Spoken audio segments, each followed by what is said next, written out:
Can you drink coffee if you have kidney disease? I'm Michele Crosmer. I'm a renal dietitian, and I'm going to tell you what you need to know about drinking coffee if you have kidney disease. So, number one, drinking moderate amounts of coffee is not bad for the kidneys.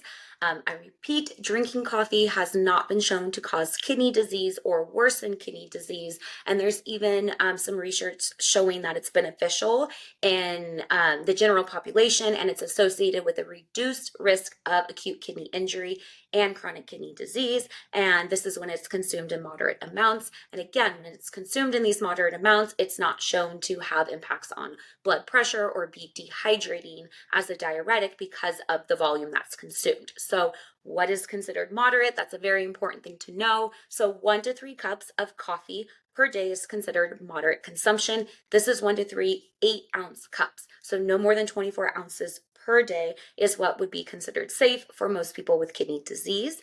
Now, the thing to keep in mind is that most coffee mugs are 12 ounces and most coffee shop cups are 16 to 24 ounces. So the volume does matter. So since we know the volume does matter of coffee that we drink, you want to test at home and make sure that you know the size of your coffee cup.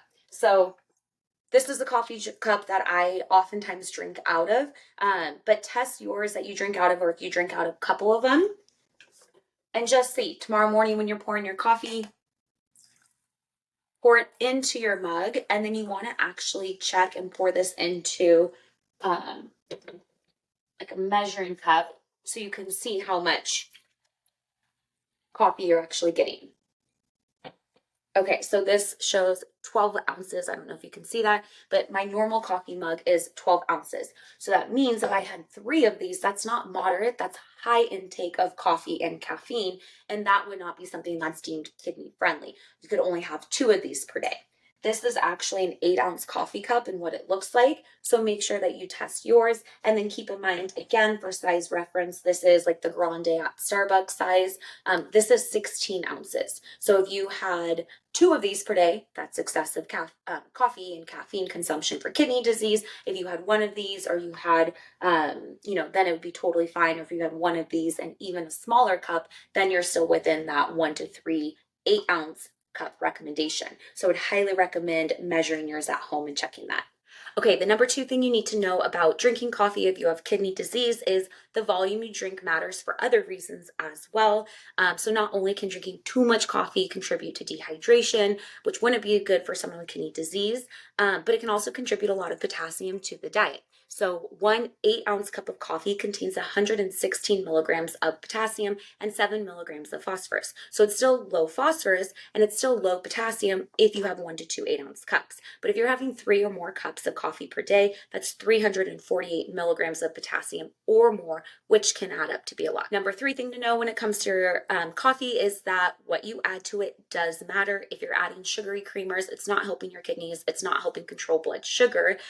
Drink your coffee either black or add your own sugar to it. Limit it to a 1 teaspoon portion or less. So whether it's regular sugar, raw sugar, coconut sugar, honey, maple syrup, measure it out. 1 teaspoon or less is going to be 4 grams of added sugar. If you do any sort of like milk or plant milk or half and half or a plant-based milk, make sure there's no phosphorus additives in it. And again, you want to get an unsweetened version of it. The best thing you can do, of course, is to make your own coffee creamer. I will link my cashew coffee creamer in this recipe or in the notes section of this video, but it's honestly the best coffee. It's better than any store-bought coffee creamer.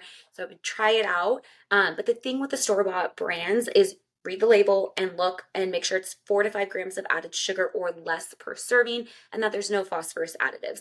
Most of these store-bought ones will still have, oils added and other things, but if you actually stick to 1 serving, which is 1 tablespoon for most of these store-bought ones, then it's still considered acceptable. But keep in mind, most people usually have 2 or more tablespoons per cup of coffee, and then if they're having a couple cups of coffee a day, it can really add up. So just like I want you to measure your coffee, I would measure your creamer and like how you free pour it into your cup, and then see how many tablespoons that's coming out to, or just simply pour 1 tablespoon and get used to how that amount tastes.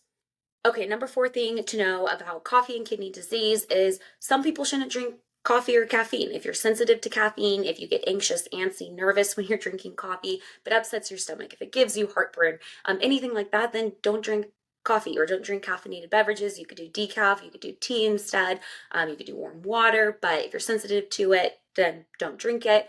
The other thing is you don't want to be drinking coffee late in the afternoon if it's caffeinated. The half-life of coffee is different for everyone, but on average is 5 hours. So this means that half the amount of the caffeine is still present 5 hours after consuming. So if you're consuming it late in the afternoon, really anything after 2 o'clock, it can impact your sleep quality. So you want to make sure it's a morning time, early afternoon type of drink and not having it later in the afternoon.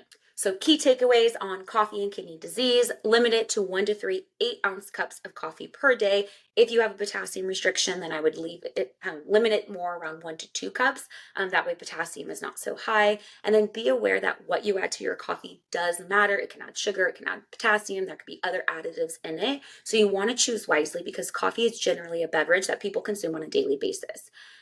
Number 3, don't drink coffee, late in the afternoon.